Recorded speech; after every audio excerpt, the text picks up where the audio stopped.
All I gotta do is tell the kids me clap once and they can hear me. Otherwise, hush for the entire I bet it would.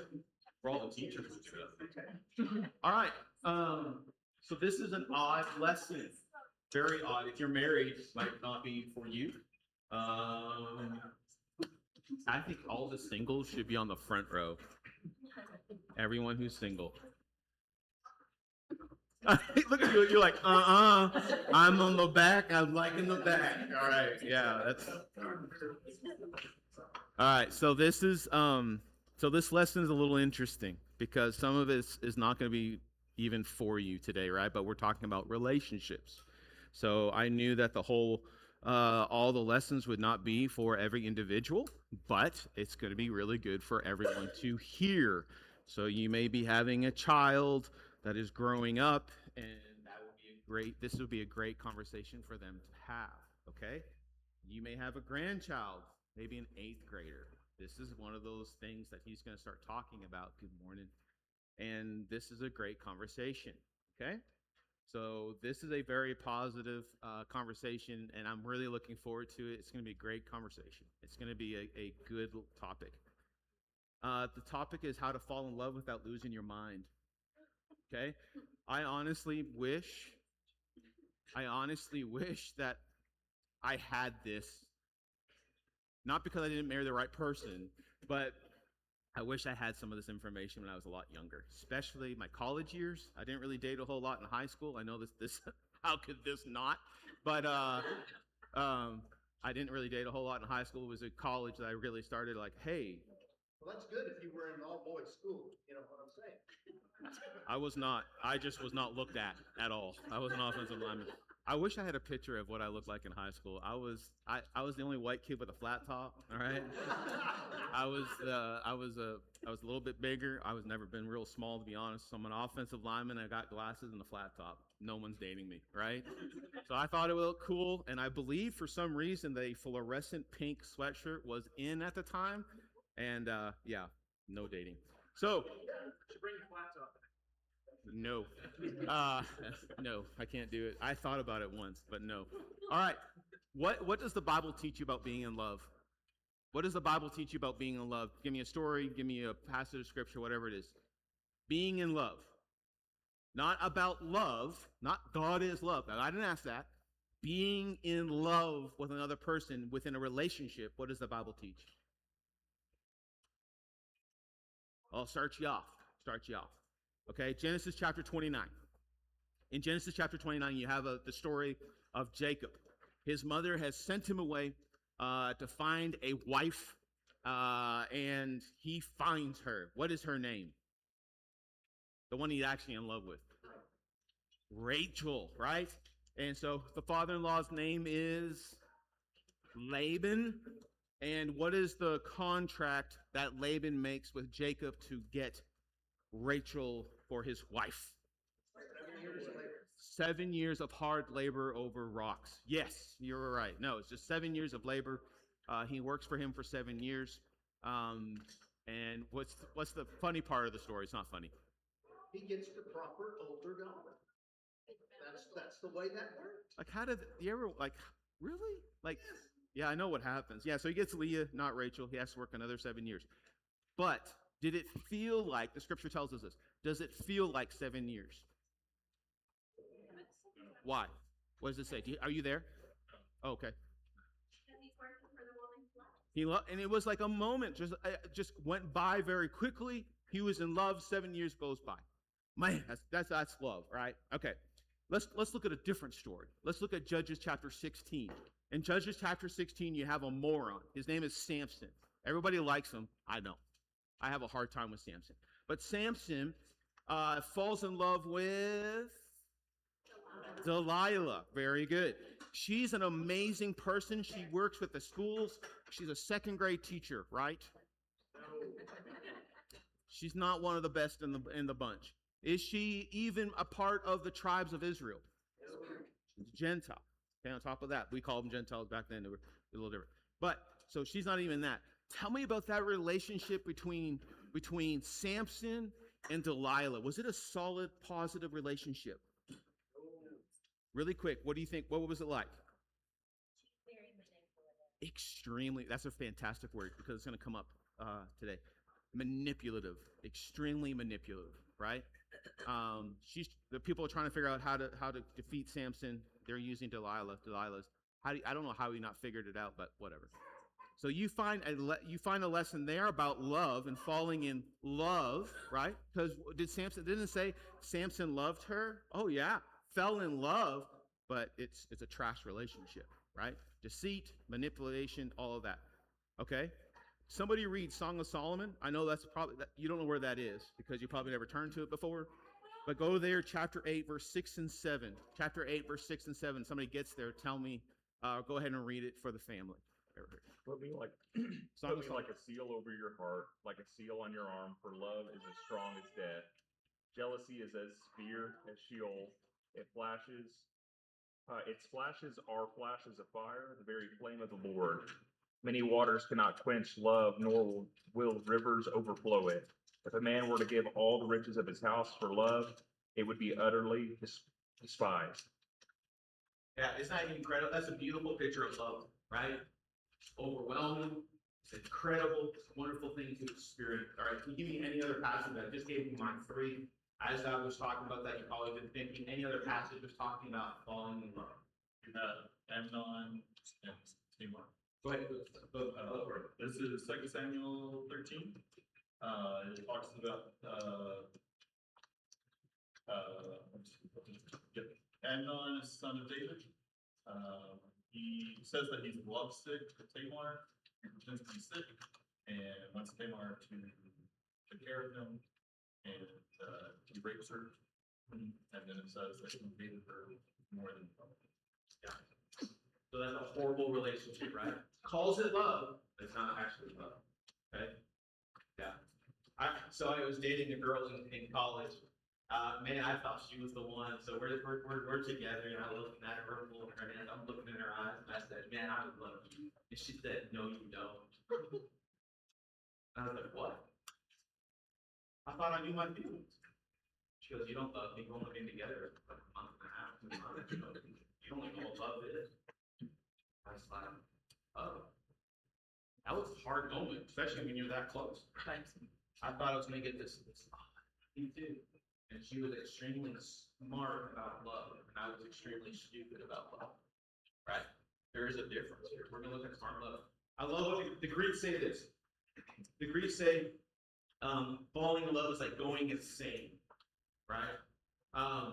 It's actually when you do fall in love or when you have that feeling, there is a chemical substance that's released in your brain.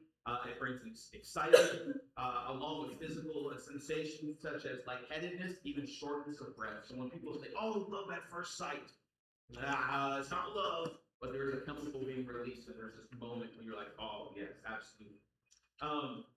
Love breaks every chain of the mind. That's what somebody wrote. Okay?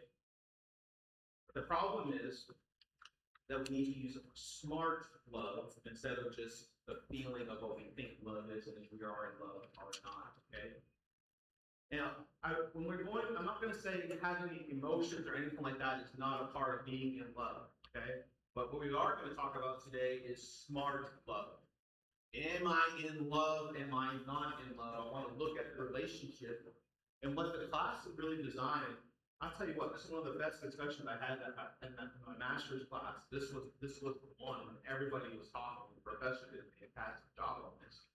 And he's like, we're not getting rid of the emotions and saying it's not a part of it, but what it is to look through the emotions and make sure the one that we're with is the one that we're supposed to be with. Because those emotions and the thoughts that we may have could be really lying to us. And so we want to cut through that and say, okay, am I actually in love, right? Now, is it less exhilarating using smart love than how the Greeks look at it or other people? I would tell you this, so, smart love to me is like asking you the question, you jump off the bridge of the bungee cord, right? I think you need a bungee cord. I think you need to be heads up on this. So we're going to look at being a little more focused, a little bit more observant. is this relationship really good for me or not good? Okay? So John, I have a question for you. Dude, I'm on page 2. It's a quick one. Okay.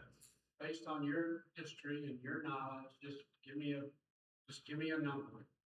What percentage of people do that when they're in a relationship? What percentage of people really are able to do that? Probably depends on a lot of factors, I'm sure, age, Sure. different things. I think a little bit, so a lot of, there's gonna be a lot of factors. That's an interesting question. I don't have a great answer for you, but I think personality will be part of this. So for me, I'm more emotional, right? So I'm gonna be thinking through the process of, do I love her, do I not love her, through my emotions, and stuff like that. Maybe somebody who's logical can handle it a little bit better, but I think a lot of people don't really think things through at the beginning of the relationship. And sometimes, here's the problem. When we're not really thinking through the very beginning, what happens, you get to a point of saying, well, I'm this far, so I just keep going. And a lot of people say yes to that because they're more scared of not being in a relationship. So they hold on to it for that relationship.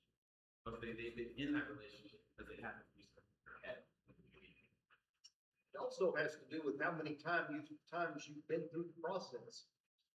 Third or fourth time through the process, hopefully you're a little smarter than the first time through the Hope so. process. Hope so. Well, you're not, but that's okay, yeah. Do you guys know you spend more time figuring out what car to buy than you are to figure out who you fall in love with?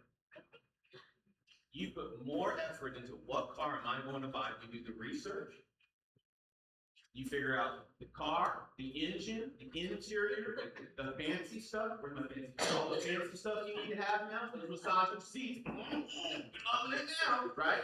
But we figure all that out. We don't even go through the process of falling in love. We go, well, that's probably something I'm looking for.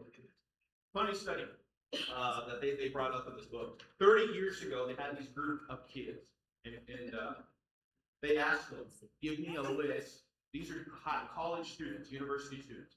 Give me a list of your priorities, what you want in a relationship. In the top 3, never, or even top 5, never talked about the looks of the person. Never said that those things, man, never came up in that whole list. So what they did at the university, they took their personalities, they took their attributes, they took everything that they believed that were the same, they got them into this room and they paired them up, and they had this dance or this kind of made date. That day, or a little bit later, they came back to the students and they said, hey, did you connect with that person? Most of them said no, because it was based upon what? They were not attractive. They weren't attractive. So our priority list doesn't really always line up to what we want. We make really good lists. But then when we try to put it into practice, we're looking a little bit different. So they did the same study with university students today. What's one of their first priorities? What's like number 1? How they look. It's attractiveness. Now, am I saying attractiveness is wrong? Being attracted to the person you're dating and possibly married. Is that wrong? Absolutely not. I think physical attractiveness needs to be there. Do you remember what my father taught me? If you date ugly, you marry ugly, and you wake up beside ugly for the rest of your life. What's he saying to me? Nobody laughed at that? It was like, I don't know what's the laugh at. But it's the truth, right? So what my dad was saying is like, look, you need to be physically attractive. Now, the problem is that kind of takes precedence, right? The superficial things that we're looking at, remember, we have a priority list, but the superficial things kind of take priority of, or what am I thinking? Cancels out our list, and we're really looking at these. I agree that there needs to be some type of physical attractiveness in the relationships. What we really need to do is go through and push through all of that, and what we need to find is the same values that we have, the same attributes that we may have, okay? Because sometimes we make some foolish choices. So Smart Love does this. We're going to go through a little bit of a list. I could have done it on a PowerPoint, but I did not. A smart love seeks a good match. Okay? Number one, smart love seeks a good match. There's always a saying out there, opposites attract. Yes or no? Yes. Yes. No. To a degree. Okay, so, here's the deal. I'm gonna use my wife and I as an example, because if you know us, opposites, a lot of times. Okay, so I said that because this came up, because psychologists, the book says, opposites do not attract. We think they do, but they do not. We actually are trying to look for somebody who's very similar to us. I raised my hand on the little computer screen, because I know how to do that now. And I said, I disagree, because my wife and I are very different. My wife is very structured. Okay, I know what I do in the relationship, I'm PR, public relations. I go over here, Sally says, I am finance, I'm scheduling, I'm getting it done, and here's your spreadsheet. I go to Walmart, she gives me the list to go to Walmart with. You understand? So you can say, well, that's a lot different. He goes, I doubt it. He goes, that's superficial stuff. He goes, you make a good team because you figured out how to be in this relationship. I said, oh yeah, it works really good, especially with ministry. He goes, son, is that why you fell in love with her? Because she's good with spreadsheets. I was like, no. Oh, so you fell in love with her because she knows how to handle money? No. What did you fall in love with? She loves God more than she loves me. That's the first thing I fell in love with. The second thing I fell in love with was seeing her work in the church. She was working with 2 youth groups in Post. She was working with White River Youth Camp. She was doing all these things. And I said, man, I loved how smart she was, and we could have a conversation. We could start talking at one time, and 3 hours later, I didn't even realize it was 3 hours. He goes, did you have common things? Yeah. Yeah. What were our goals for the city? See where I'm going? Superficial differences are differences, but he goes, but what we understand really when it comes to relationships is that you can find similar values. We need to cut through that and say, okay, what are the values that you are having, and what are the values do you have? Because that's the thing that's going to build relationships on. If I'm only focusing on the superficial things, what happens to the relationship? Stays superficial, but what happens if it stays superficial? You're on the right track. What happens? It goes out. Why? Because there's nothing deep there. There's nothing deep there. There's no roots. Right? So when the storms come, so picture this, if it's superficial, it's like the boat on the water, and the storms come, what happens to the boat eventually? Small. Huh? It's small. It's gonna get swamped, probably gonna sink at some point. Right? Start puncturing holes in that relationship because, man, they're not lining up with my values. They're not lining up with my goals. They're not, we're not, there's holes, right? Water's gonna come in at some point, it's gonna sink. So you're gonna be looking, what you're trying to do is look for, those similarities, okay? It takes time to find those similarities, but a relationship needs to be, built upon, common ground. All right. I'm not going to put it on the board, but everybody asked me this question, and I'm not going to talk about it. I just want to know your answer. I'm kind of curious. Online dating, yes or no? I'm seriously, I'm not going to talk about it. You are. Online dating. I cannot tell you how many young people come to me and say, John, is online dating wrong? Finding somebody online, bombers.com, whatever it is. Do you know there's a Church of Christ singlegroup.com out there? You're smiling. Why are you smiling? Well, I've heard of it. In Oh. Farmers Only, the commercials are great. Oh. Good commercial. Good commercial. All right, so hey, I did eHarmony.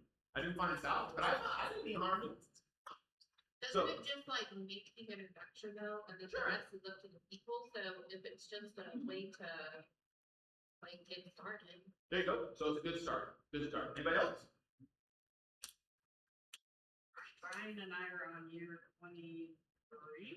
We met on yahoo.com. Yahoo.com chat. Y'all didn't pay for a subscription. No catfishing, no. You have to be careful of predatory behaviors on these sites, but they do allow you to weed out some people that, Because there's bad places to meet people. Everybody knows it. Absolutely, absolutely. But yeah, I think just to go off that too, like, I've been thinking about this with my daughters, if they do that, that's fine, but you need to ask them to meet in a public place first. And then if they're like, well, I don't know about that, cut them off, be done. Like, be done with it. Man, I'll be in that public place with a shotgun. Yeah. The absolute, guy got a shotgun, that's my father. Yeah. the absolute best place to meet someone is at church. I'm just telling you, that's the so- absolute best place to meet someone. Statistics, what are the statistics on that? Meeting somebody at church, are you those of you who are single? You might want to plug yours, bro. How high is that statistic, meeting somebody in church? I'm just guessing, but I bet it's single digits. Sorry. Very, very sorry. Okay. Hey, this is what I tell everybody. If somebody comes in my office and says online dating, that's job one evening. Here's the thing I would say. Great introduction. Not a big deal. Want to do it, that's fine. Okay, I get it. Okay. Going back to what you were saying, please beware. You know, eyes, ears open, talk about it, understand what's going on, and such. But I'm not against it. Okay. And actually, most people are not that I read about. Okay, pay attention. This is the huge one. Pay attention to their values. How do you figure out what their values are? You could do it like Jay, you know, it was like a job interview on our first date. Pretty much nailed down we covered abortion and politics and. On the first date? I wish Jay led that discussion. I'm just saying. At that point, you don't Jay have was one the leader of that discussion. down the road. Okay, so you can do interrogation with lights. Turn the heat up. I don't care what you do. You can. I was wondering if he had worked 14 years to wait on me, I'm not sure, so. How old were you when you started dating? Curious. 20, So you were young. 19. 19, so you were young. That's impressive. Okay. Because that only doesn't happen. How do you find out about their values? You have to live life a little bit with them. Live life a little bit with them. Good. Meet the parents. Good. Okay, so it's interesting. So family actually. So I was reading this one psychologist about this. He goes, ladies, if you want to know how he's going to treat you, how does he treat his sister? If he treats her with respect, guess what? Wow. Where are you? Where's Adam, you in here? Kids are all smiling at me. All right, your boys are smiling at me. They're like, that's not gonna work out. Right? So, okay, I changed that. So how do you respect your sister? How do you respect your parents? What's going on with those relationships? Just watch, right? Because it's gonna translate into your relationship. Because how they handle their family, how they're gonna handle family within your marriage, right? So see what's going on there. Give me something else. Have Bible study with them. Have a Bible study with them? Absolutely. Bring God into this. Bring him in as soon as possible, right? And say, okay, where are you on some of these things? And going back to what you were saying, bring up some hard discussions, right? When we first started dating, he was going to Cowboy Church, and I said, we'll Sunday swap. I'll go to church with you, you go to church with me, and we're gonna talk about it immediately. Yeah. So I had a couple that did this, and they did the same thing. And he was like, "Oh, I go to church. Well, I go to church." They went to when they went to church, to his church. Nobody knew him. So what does that tell you? He doesn't go to church, right? And he said it, but they figured out that there was no action behind that. What did she do to him? Ain't do a lot of me. Right? God's gonna get a foundation. I'm done. She walked away. Good guy, walked away. Okay? Look at money. How do they spend money? Money promotes what? Priorities. How you spend your money is how what your priorities are at. So look how they're spending their money.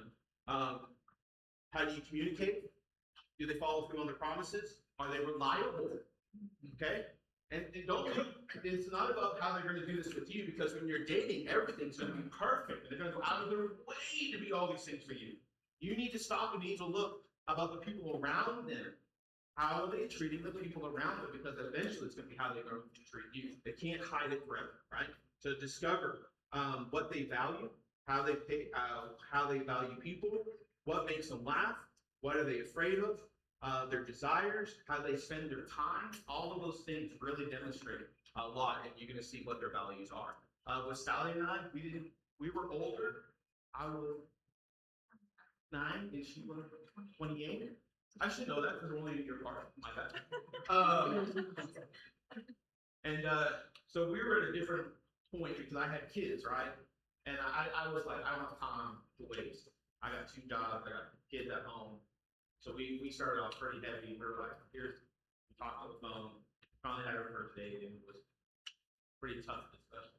It's okay to ask tough questions, right? I had to know what the values were, okay? Hey, John, Yeah, Judy West has spent a lot of time working with women that are caught in abusive relationship. And she said the number one flag that you can look at is when a guy is really trying to rush a woman into making a decision about marriage or about getting more serious, or they really trying to hide that business of who am I? And said, and they're fantastic at being charismatic and loving, you know, they send a lot of flowers, they write a lot of romantic notes. They do all the things that are short term, but they don't spend enough time to get to know what their real values are. So time is partly a factor of all of that. absolutely. That is, I hope you all heard that. That was fantastic. Who was that? You what? Who was that? Judy West has done a lot of work with abusive Okay. women. You taking notes with Judy West on the top there, check out her stuff. Bring her in here and let her talk about that sometimes. It could fascinate you. Alright. Here's the other one. There's gonna be 2 that I'm gonna do right here, really close together, bam, bam. So let me go ahead and do that right quick. You can't change the other person, right? So if you're in this relationship and you say, oh man, I know that when we're finally together, I can change fill in the blank. Oh my goodness, don't look at it when we're doing the lesson, I'm right here. Why? Why do we say that? You can't change the other person. Because it's true. Why? Well, yeah, I know it's true. I don't know. Because people change because change comes from within. Okay, It doesn't come from out. okay. Change can happen, right? So we Change can, will happen, but it will, yeah, and even over time, people will kind of change. Fundamentals of people does a whole lot. Now, I can change like simple life to a life of Christ, I can change those habits and actions in my life, but who I am, is who I am, right? I cannot tell you, and I tried to warn people who sat in my office, and I said, one of the questions I always ask young people when they're together, I'm like, what annoys you about the other person? And they're like, I don't know, I just love them. And I'm like, stop, what annoys you about the other person? Just what is it? And they're like, well, I really don't like this. You know how many times the list goes, and I don't really like this. And they go, well, I don't like that. And they go, well, I don't like that. Well, I don't like that, and I don't like that. How many things can you actually change in a person? Real consistent. How many? You can change something about yourself. How many? About 0.5. One. One thing you can change in your life, and how long does it take to change it? 20 years. Ooh, I really didn't know. I think it's like 5 to 10 years. Something crazy. You can change one thing about that person over time, and it takes 5 to 10 years to do it. Are you in? So after 5 to 10 years of the reset, you need to start the next thing. Dude, she's got a list on here. That's awesome. Congratulations. Glad you have your children. All right, so. No, it actually doesn't. It doesn't. Be a blank. That's something. That is awesome. Yeah, no, you only get one. Okay, so yeah. So when we try to change the other person, when you're going into a relationship and don't try to change the other person, it's not gonna work. Here's the other thing. This is actually almost more important. You don't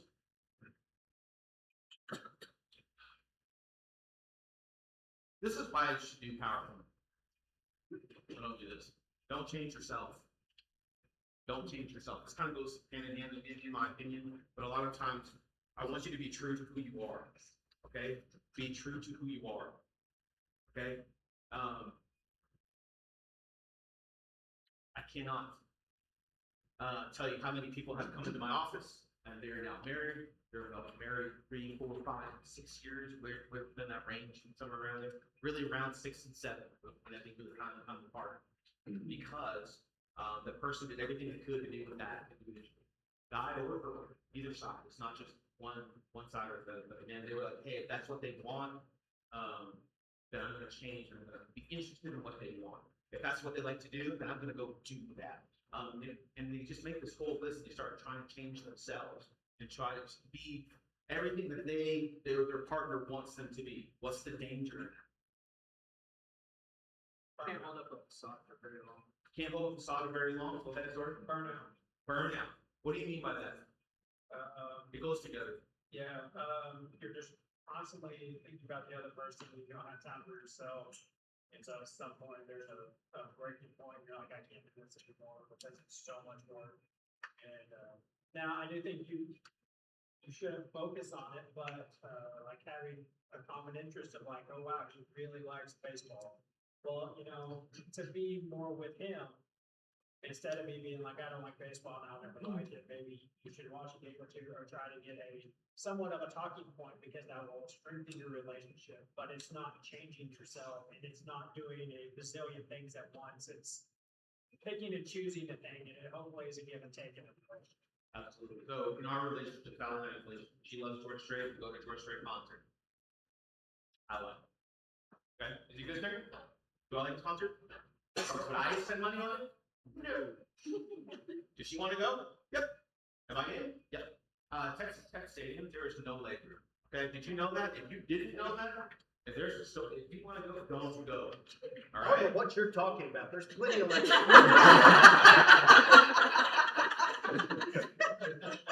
I felt so bad once with people beside us, and then I had to like turn like this, and I didn't know that guy that well, and it was horrible. But I went to the concert with my wife. I love baseball. Going back to what I'm trying to say, I love baseball. Guess what? My wife goes to baseball games. One of my goals is to go to every baseball park in the United States. It's a really cool goal. Really enjoy that. And she loves doing that. Does she love the game of baseball? No, but she says, hey, this is interesting. But here's another cool thing though. What we learned by doing things for one another, we found other really common interests. Number one, I really figured out I love history. Sally loves history. So on our vacations, we look at historical places. So we don't do the Six Flags, we don't do Disney World, we go to presidential libraries, we find places of interest, we find the history. So finding those same commonalities, and we really build on those. Okay? A lot of times people try to change ourselves and we actually become lost. Okay? It's better, this is not my quote, this is somebody else's. It's better to be hated for who you are than loved for who you are not. Did you hear that? It's better to be hated for who you are than to be loved for who you're not, because lies gonna go away. Okay? Okay, this is a big, two more. I think we're doing good. I'm just gonna write the word conflict. A lot of times, within the relationship, especially in the beginning, even for a long time, man, we do everything we can to not have conflict. Is that healthy or unhealthy? It's great because if you don't have conflict, then you never have problems. And that means the relationship is actually. Not that I speak for many of my relationships. They just weirdly ended. I don't know why. Because they're going great. So. I love the sarcasm. Thank you for the sarcasm. It's unhealthy because you're avoiding the problems. There you go. Not. Good. So is conflict bad? No. Why is it not bad? Because you both grow. You have to listen to your other partner and their points of view in order to grow closer to them. Okay, so through conflict you can grow, because you gotta do some listening, you gotta start verbally communicating, maybe some emotions, maybe something that's going on, maybe their qualities, their values, you gotta figure it out. I was dating Sally, and I was called my dad, we were talking on the phone, he's like, man, how's it going? I said, Dad, I think she's the one, I'm gonna marry her. And he said, great, did you pick a fight with her yet? I'm like, yeah, what are you talking about? That I'm in love. He goes, yeah, you need to pick a fight. And I said, well, what? Just pick one? He goes, no, just stand your ground. When there's something within the conversation you don't fully agree with, stand your ground and just talk about it. Because what happens in conflict? Tell me what can happen within a relationship in conflict. What are the options? In options in conflict. You're gonna find out how dirty they can fight. Okay, so if they fight dirty, you want to be with that person for the rest of your life?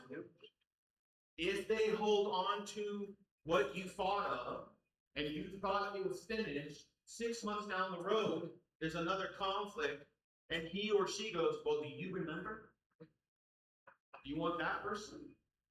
I don't. How do you guys how do you have conflict in your marriage? How do you handle it?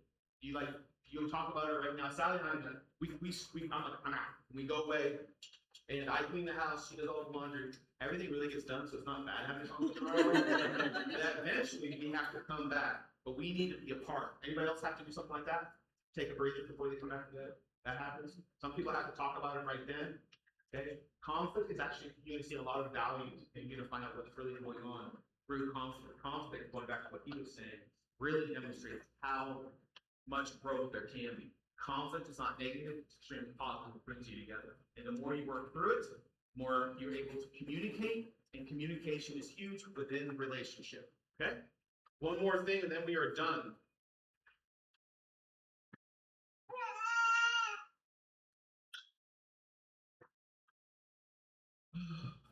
Why did I not do that? Okay. Know your bottom line. What do you think I mean by that? Know your bottom line. Deal breaker. Deal breaker, you said it? Me. Wow, that's from over there. That's really cool. Okay, what's your deal breaker? What do you mean by that? I think there are non-negotiables in any relationship. Good. I think that comes from your values. I think that comes from your past. I think that comes from what you've seen your parents go through. So, like, there are always going to be things that, like, if this happens, I know it's time to get out.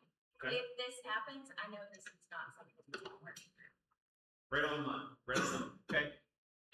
I also use a word called boundaries. There's something else I kind of learned last year. Boundaries. Giving my son, I have boundaries. I have boundaries in our relationship, within Sally and our relationship, and they're very healthy boundaries. She knows mine, I know hers, and we've created boundaries. You say, man, you're not supposed to put walls up in your relationship. No, I'm not putting walls up.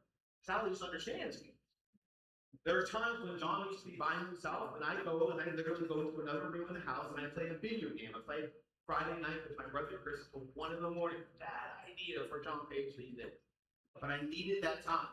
I needed a boundary. So I understand that I need to be by myself and go into another world and just be away from reality.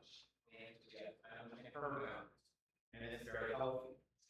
Within your relationship, there's gonna have some ebb and flow, right? You're gonna have to give a little, you're gonna take a little. In every single relationship. You gotta know your bottom line. What are you gonna stand for? You need to know this before you walk into the relationship. You need to have that written down. So this is who I am, this is what I'm looking for, and this is what I'm not going to do. Okay?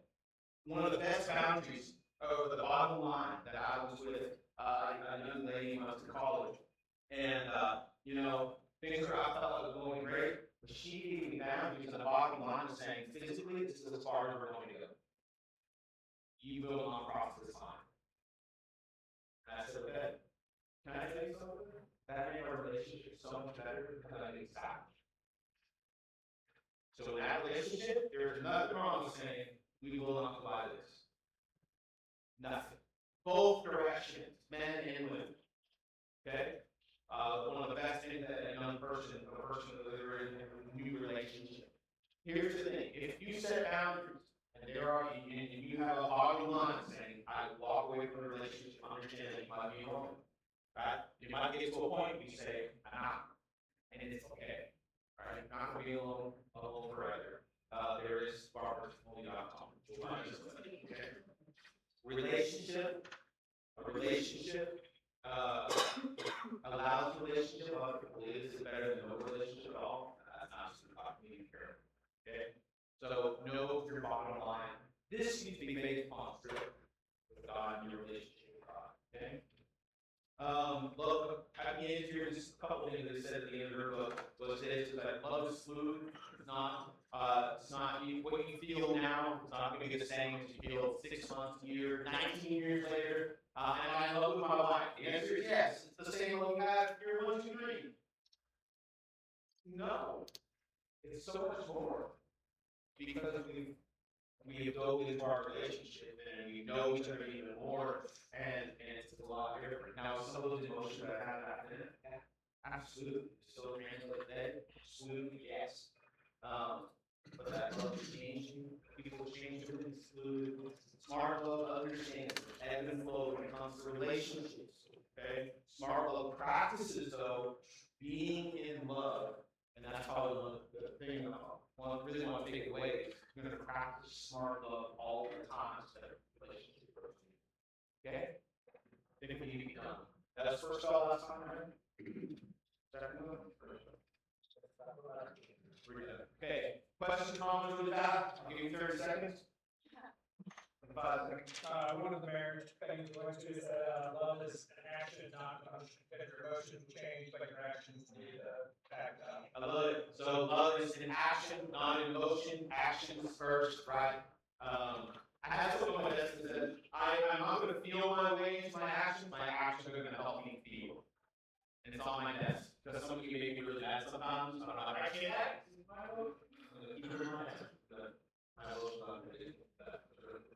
Hey, I know some of you are married, this is really too late, you're like, oh, that's what should do that for. But it's something that you should learn and you really pass on to so many different people. And I hope it's been a blessing to you. Love you guys, great class, really good. So,